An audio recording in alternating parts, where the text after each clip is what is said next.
Introduire dans la fête de la science le thème de l'interaction de l'homme et la nature, c'est rendre hommage aux plantes, bread notamment, dans l'alimentation locale. Une alimentation riche et variée, c'est ainsi que l'association Reda Bilang forme des femmes et des hommes à la vigie afin qu'ils puissent divulguer les messages santé auprès de la population.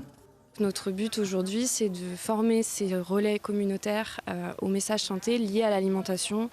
de manière équilibrée sans forcément dépenser trop d'argent puisqu'ils agissent dans un quartier précaire. On essaye d'utiliser des outils qui sont utilisés aussi notamment par la Croix-Rouge ou l'IREPS de Mayotte qui s'appelle la fleur alimentaire et qui permet de présenter chaque famille d'aliments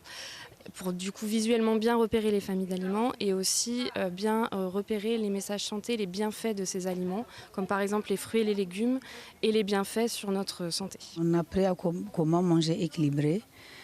et pour apprendre aux autres, s'ils viennent vers nous ou si on entend quelqu'un qui a un problème, on peut l'aider à lui dire comment faire, comment cuisiner les breads, tout ça. Il s'agit de découvrir ou faire découvrir les usages de ces plantes et surtout leurs bienfaits sur la santé. On a constaté à Mayotte ces dernières décennies un changement assez important au niveau des habitudes alimentaires en faveur des aliments transformés et au détriment des aliments qui sont plutôt locaux comme les breads ou encore les végétaux dans son ensemble. Et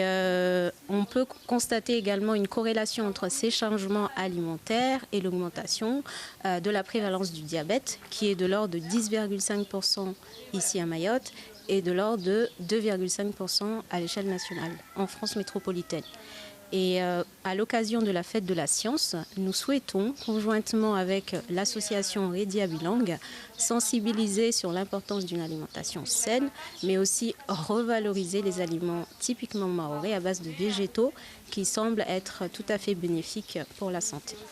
Lors des journées dédiées à la fête de la science du 6 au 16 novembre prochain, les différentes plantes mahoraises seront valorisées et une campagne de sensibilisation est déjà lancée sur leur préservation.